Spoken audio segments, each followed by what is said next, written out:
आप देख रहे हैं इंडिया टीवी। आपके साथ मैं हूं मीनाक्षी जोशी। नमस्कार, मैं हूं अमित पालित। सुबह के 9 बजे हैं और हम आपके लिए लेकर हाजिर हैं सुबह 9 बजे की 9 बड़ी खबर। आज आपको दिखाएंगे यूपी के उन्नाव में 3 मासूमों के साथ आखिरकार क्या हुआ, किसानों के रेल रोको आंदोलन का क्या है पूरा प्लान, और डीजल पेट्रोल की बढ़ती कीमत के लिए पीएम मोदी ने इसे जिम्मेदार ठहराया।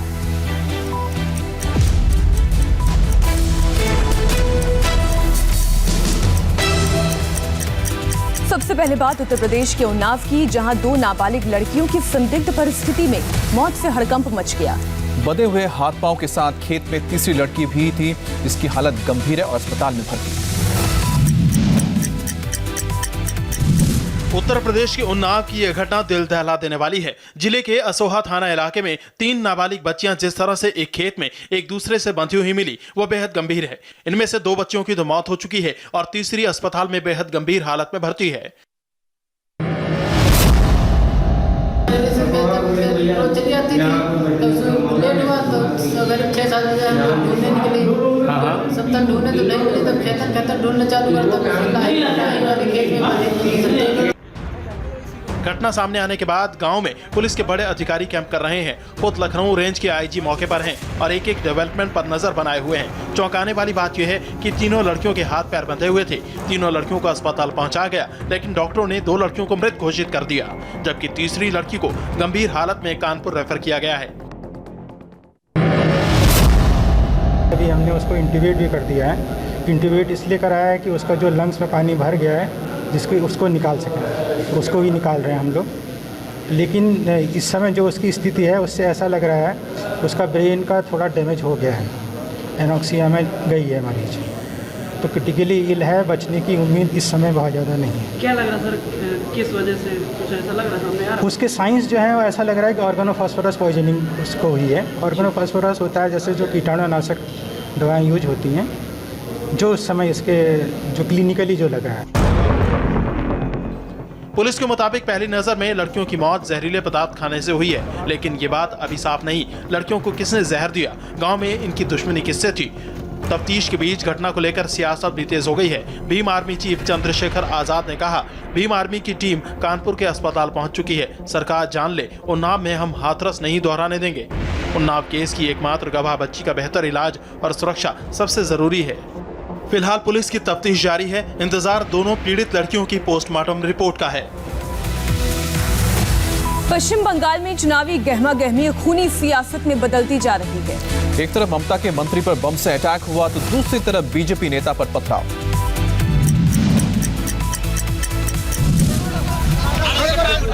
गृह मंत्री अमित शाह के दौरे से ठीक पहले हुए ये दोनों हमले लाल होती बंगाल की राजनीति की पूरी कहानी कह रहे हैं।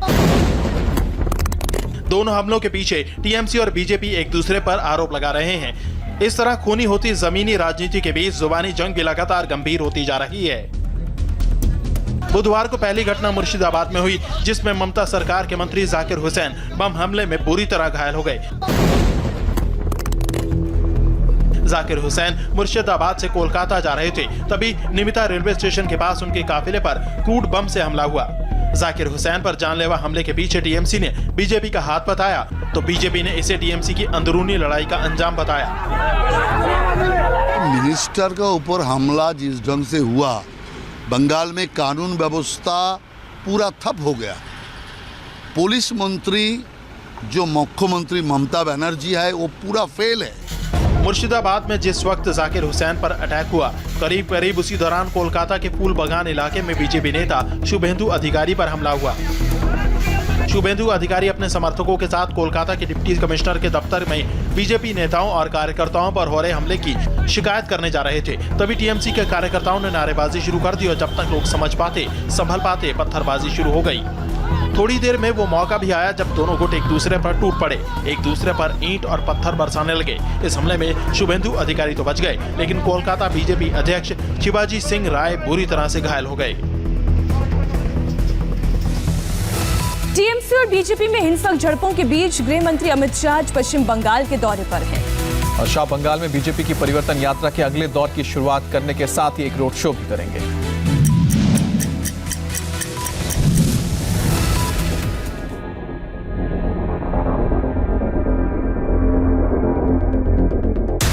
गृह मंत्री अमित शाह का बंगाल दौरा पहले से तय था, इसके लिए वो देर रात कोलकाता पहुंच गए, लेकिन बुधवार को हुए 2 हमलों की वजह से माहौल तनाव भरा हो गया है। लिहाजा गृह मंत्री की सुरक्षा और बढ़ा दी गई है।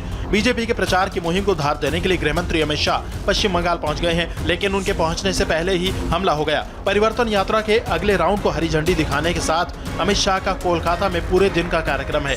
आज सुबह 10:35 पर अमित शाह भारत सेवाश्रम संघ जाएंगे। दोपहर 12:15 पर गृह मंत्री कपिल मुनि आश्रम पहुंचेंगे। करीब 10 से 15 मिनट आश्रम में रुकेंगे। दोपहर 12:50 पर अमित शाह इंदिरा मैदान में परिवर्तन रथ यात्रा का शुभारंभ करेंगे। दोपहर 1:55 पर नारायणपुर गांव में एक शरणार्थी परिवार के घर जाएंगे और दोपहर का भोजन करेंगे। 3:05 पर शमशान काली मंदिर पहुंचेंगे। शमशान काली मंदिर से रोड शो होगा जो SBI काकद्वीप ब्रांच पर खत्म होगा। शाम 5 बजे अमित शाह अरबिंदो भवन जाएंगे। खूनी संघर्ष के बीच गृह मंत्री अमित शाह का बंगाल दौरा चुनावी राजनीति के साथ लगातार बिगड़ती बंगाल की कानून व्यवस्था को लेकर भी अहम है। पिछले दौरा पर भी वो ममता बनर्जी से अपने कार्यकर्ताओं को कंट्रोल करने की अपील कर चुके हैं। जम्मू कश्मीर में अब चैन और सुकून लौट रहा है और यही बात आतंकियों को बर्दाश्त नहीं हो रही है। डल झील के पास आतंकियों ने हमले का ऐसा वक्त चुना जब विदेशी डिप्लोमेट्स का डेलीगेशन घाटी में है।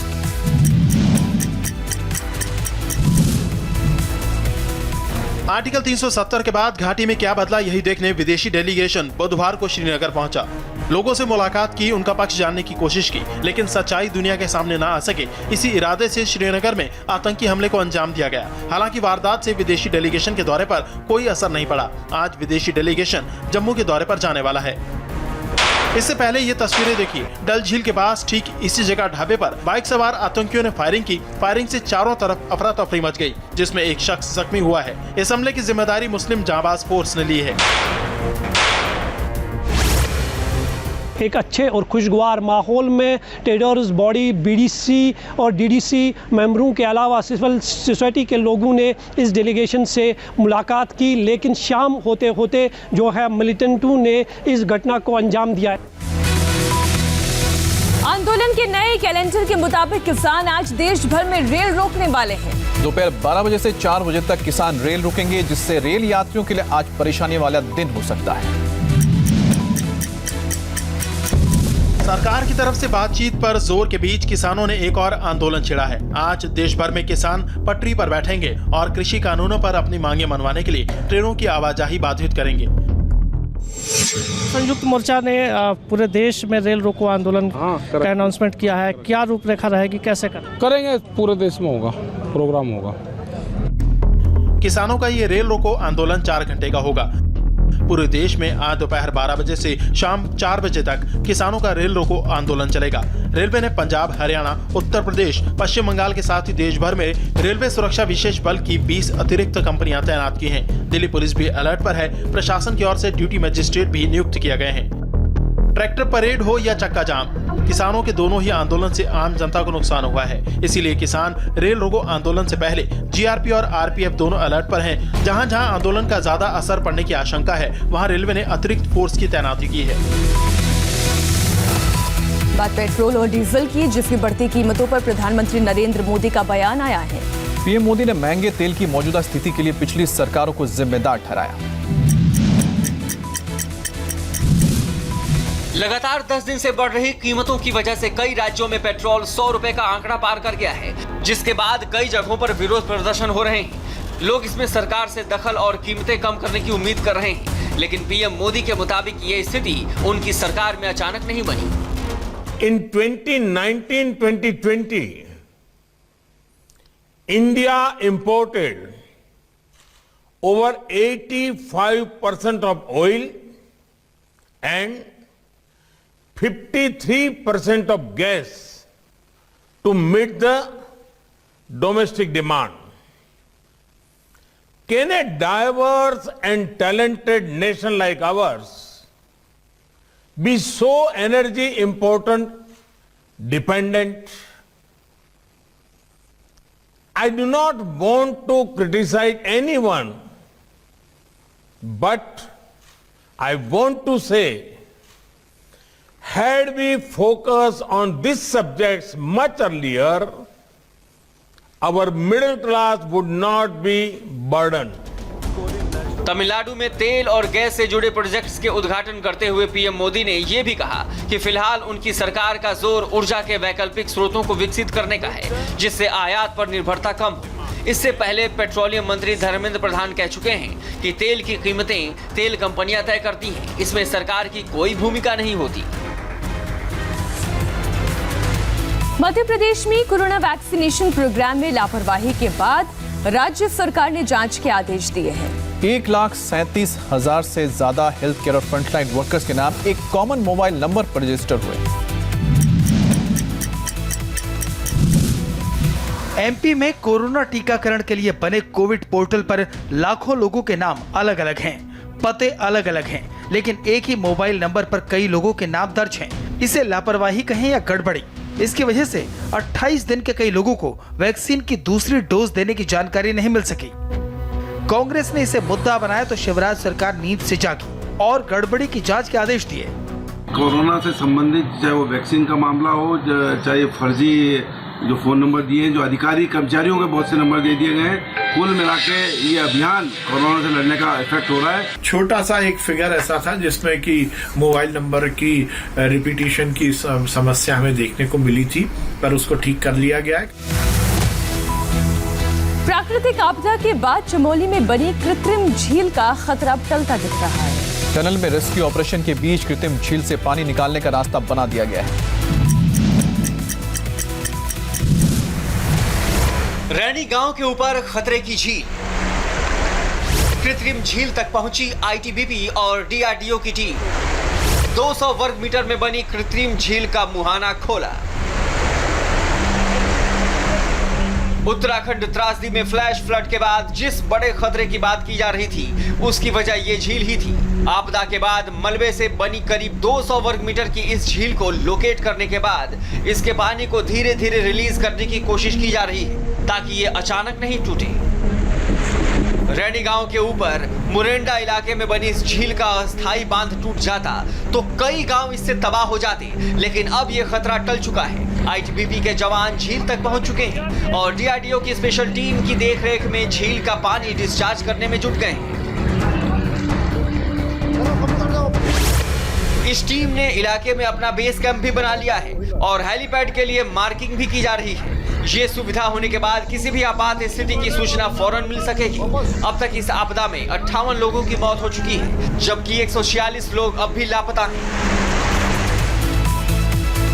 गुजरात की एक शादी में घोड़ी के साथ स्टंट करना दूल्हे मियां को महंगा पड़ गया और बारात में ये घोड़ी कुछ ऐसी बिदगी कि दूल्हे को लेकर ही भाग गई।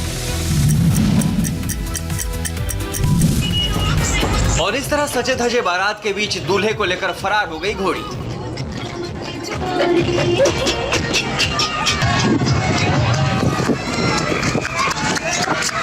ये सब कुछ ऐसे अचानक हुआ कि सब लोग हैरान रह गए।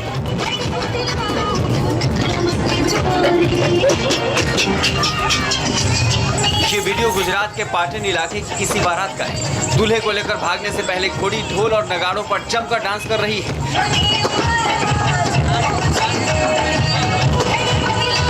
इस बीच कुछ लोग चारपाई लेकर आते हैं और घोड़ी को चारपाई पर चढ़ाते हैं। घोड़ी भी चारपाई पर चढ़ी और डांस करना शुरू कर दिया। इसके बाद कुछ लोगों ने घोड़ी के साथ स्टंट करने की कोशिश की। एक शख्स चारपाई पर लेट गया और उसका पिछला पांव अपने सीने पर रखने की कोशिश की। इस बीच अचानक घोड़ी बिदक जाती है और दूल्हे को लेकर मौके से फरार हो जाती है। फिर क्या था, डीजे और ढोल बंद हो जाते हैं। कुछ लोग बाइक से घोड़ी का पीछा करते हैं और कुछ दूर जाने के बाद दूल्हा जमीन पर पड़ा मिलता है। गनीमत ये रही कि दूल्हे को मामूली ही चोट आई। और फिलहाल वक्त एक ब्रेक का है, लेकिन ब्रेक पर जाने से पहले आपको बता दें आज इंडिया टीवी पर आपके लिए आगे क्या है खास।